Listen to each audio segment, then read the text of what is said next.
Pickle, let's go to the hotline. We are pleased to be joined, as we are every Thursday. Every Thursday. Thursdays. Thank you. By the Texas High School Football Hall of Famer, the host of the Craig Way Show, the co-host of High School Scoreboard Live, and the voice of the Texas Longhorns, our friend Craig Way. Mr. Way, happy Thursday to you, and happy Week 9 to you. Yeah, how about that? It is, I thought about this with all these big games this week. I thought, are we overcooking this? Are we just getting a little nah, we're not. It's jolly. It is good stuff right now in Texas high school football. But I want to start first on the college side of things with the, of course, you were the voice of the Texas Longhorns. You were there at DKR Texas Memorial Stadium on Saturday night. You had a seat there as Texas fell to Georgia. I think a lot of the conversation right now in Austin has got to be around the quarterback situation. Part of the issue with having two quarterbacks is that people are always going to want the one guy or the other. In your being around the program and just getting the feel for the fans over the past week, what is your sense of the state of the quarterback situation there with Texas right now?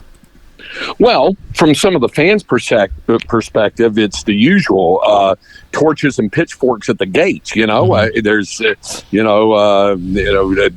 deliver us the head. All of that other kind of stuff. I think some other people kind of figured out. It was one game against a really good team. The bigger question is how ready to go, how healthy is Quinn Ewers? Was he still bothered by and affected by the oblique? And somebody asked Steve Sarkisian, and they, in fact, asked him this morning on his Zoom call, and he said, I don't know that anybody is 100% right now. I can tell you right now, they're concerned, obviously, about Isaiah Bond and whether he'll be able to play Saturday at Vanderbilt. But he said he wasn't worried about that having any effect on Quinn's game. He just felt there were mistakes made. Quinn wasn't at his best. Offensive line collectively was not at its best against a Georgia team that's really good and really strong. And it was the sum of the parts, I think, that added all up. There is no question about who's going to get the snap. It's Quinn who's going out there. Now, why did Arch Manning get in there? The way that Sark puts it is, I wanted to settle him down a little bit and get him back on center. It was never a question in Sark's mind about whether Quinn Ewers was going back in the football game. It was, we wanted to settle him down. And then he mentioned last night on the coach's show, he referred to an old quote. I don't know if he knew this is who it came from, but it was from an old backup quarterback. I say old. He was a backup quarterback for Texas in the late 80s named Donovan Forbes. And they had, at the time, a quarterback controversy going on in the midst of a 4-7 season. And Forbes was the backup, and everybody was calling for him. And somebody asked him about it all, and he said, well, you got to know, the most popular man on campus at Texas is always the backup quarterback. And Sark made an oblique reference to that. It had nothing to do with Quinn Ewers' oblique, but he made it a reference to it. He said everybody gets excited about the backup, but then when the backup has the struggles that Arch Manning did because of breakdowns in pass protection and some mistakes made, just like what Quinn Ewers had, and then folks are kind of turning around and go, what do we do now? So what Sark's plan all along was to get it back to Quinn Ewers, get him back on center. He led that drive straight down the field for a touchdown to open the second half. Then after they had the controversial thing with the interception and the overturned call, he got him into the end zone again. But then the defense couldn't stop Georgia on that last big drive. They gave up a huge completion on 3rd and 10 from their own 11, and then a 44-yarder on a flea flicker, and that was pretty much it after that. So combination of all of it, I would say, Tep. Now, Craig, you're going to be a road warrior. You're going to be on the road heading to Nashville for Texas at Vanderbilt. Texas moving to the SEC obviously opens up new opponents for the Longhorns, and it opens up new venues for you. Are you... and we are on the air, so maybe if you're not, maybe don't say it out loud. Are you excited to go to Nashville? Yeah, I am. I'm looking forward to it. Listen, and Nashville has pancake pantry. You got to get to pancake pantry early in the morning on a Saturday morning on a game day. If you do that, it's wonderful breakfast. So yeah, I'm excited about. Let me also tell you what I'm excited about. Mm-hmm. There are 20 Texas high school football products playing for Vanderbilt or on the roster, and two of the most contributive of those are the running back from LBJ, who I called several of his games. It's not Cedric Alexander, the all-time leading rusher in AISD history, left a couple of years ago and was tremendous and was a big part of LBJ's run to the 4A state finals a few years back. And then you got Eli Stowers. Mm-hmm. And what an interesting career this guy's had from the time when the three of us saw him go down in that state championship game for Geyer against Westlake, replaced by a freshman unknown named Jackson Arnold. And then for him to start off in his winding road, ended up taking him, like it did their quarterback, Diego Pavia, through Las Cruces, New Mexico, and now he is the leading pass catcher as a converted tight end for Vanderbilt. It's a pretty cool story, and so it's stories like that are kind of intriguing to take note of.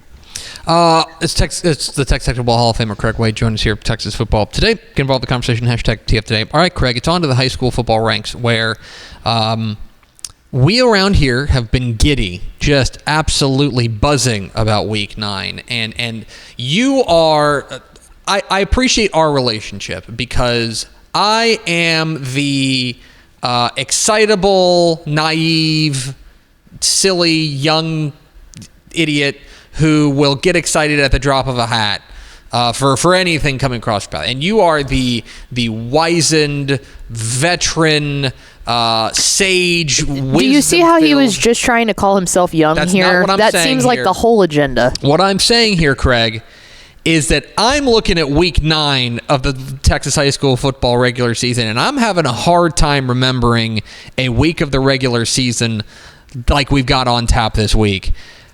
Am I overreacting? No, because you're addressing it to an excitable old idiot that gets fired up about it. So I'm with you on it. I think you have to place it in a couple of different categories. Mm-hmm. I do think you have to separate. We talk about those action dates that are so exciting, starting with the opening night. But opening night is opening night, and it's a non-district week. I think you have to separate this week from the final week of the regular season because the impact on the playoff race and opening up the package and all that other side of stuff, it's a different category.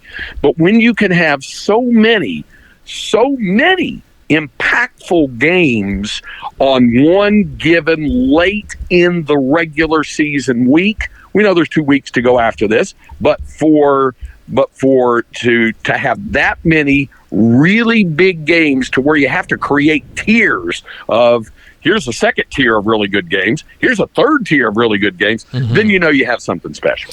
Of course, the big game down in your neck of the woods, a small get-together of friends at Cavalier Stadium there as Lake Travis welcomes in Austin Westlake. Every year this game is box office. Every year, this is the 20th time they've met, and everyone has its own flavor. I am curious, as a longtime historian of the Lake Travis Westlake game, they come in different flavors. I am interested in what you are watching and what particularly piques your interest heading into this iteration of one of Texas high school football's most fun rivalries. Well, what usually turns this, there's two things: line play and turnovers. The quarterbacks can and do sometimes play a big part in it, but the quarterbacks of both of these teams are good functional members who direct their offenses, but they're not superstars, and their coaches will be the first to tell you that. The running backs are solid, good running backs. But they're not all staters, and their coaches will tell you that. So how does the line play impact it, and would turnovers impact it as well? And then, of course, there's all the rivalry stuff, all the excitement stuff. Let me tell you, here's the different flavor of this year's game. Somebody sent me I think you call it in the business, I think you young people call it a cameo. where you have somebody, send a celebrity, so to speak, who sends greetings. A lot of times it's birthday. Like, for example, my wife, Linda, had Weird Al Yankovic send me a birthday greeting. Oh, that rocks. I said it was my wife. I'm sorry, my sister did it. Had Weird Al Yankovic send me a birthday greeting, and it was personalized, and it was really cool. Well, there was a group of students in the Lake Travis community who engaged the services of former NFL wide receiver Antonio Brown. Because AB's got some time on his hands right now. He's just kind of sitting around. And he did a big fire-up message to the Cavaliers about going after Westlake. I would play it for you, except it contains enough profanity to have probably even a web show get taken off the air. It's pretty colorful. But he's trying to fire up the Cavaliers to get ready for Westlake. So there's always some interesting flavor between these two when they take the field. They will always find a way to make it interesting, and of course this year is no different. All right, Craig, you did me the solid of not even narrowing it down on your show to 3 games. I will give you the floor. Across the state of Texas in an absolutely ludicrous week of games, which game are you, if you could teleport to one of them, which one would you teleport to? Well, several of the games, as big as they are kind of prove it to me games. And so I'm for Lake Travis, they've been good, but they have to prove it that they can handle Westlake. Same thing for Atascocita. And by the way, Atascocita North Shore, that has, I think, more impact than Westlake Lake Travis, because we know that unless some really weird stuff happens, Westlake's going to go Division II, Lake Travis will be D1, but Atascocita and North Shore, it would have to take astronomically crazy things in order for one of those not to wind up D1. So they're both going to go Division I. So now we're talking about seeding. So that's really important. I think Sunray Panhandle is a really good one. One of the prove it to me games, Midland Legacy and Odessa Permian. I think Permian's probably going to be the lead in 2-6A there, but can Legacy, which has taken some lumps this season, prove that now it's on the footing and on the right path to knock off Permian? I think all of those games come, and I think the same holds for Hitchcock against Columbus. Those are all very important games in terms of who gets to prove what to whom as they have 2 weeks to go after this week. He's Craig Way. He's a Texas High School Football Hall of Famer. You can hear him on AM 1300 The Zone in Austin on the eponymous Craig Way Show. You can see him kind of like video conference in on High School Scoreboard Live on Bally Sports Southwest tomorrow night. And then, of course, you can hear him on the call for Vanderbilt and Texas on Saturday, live from Nashville. Craig, appreciate your time, my friend, and safe travels to Tennessee. It's good to have pickleback, isn't it? Isn't it good? Thank you, Craig. Someone appreciates it. I agree. It's good to have pickleback. I always agree with that. Thanks, Craig. All right. See y'all. There he goes. Craig White, the Texas High School Hall of Famer, joins us every Thursday here on Texas Football Today.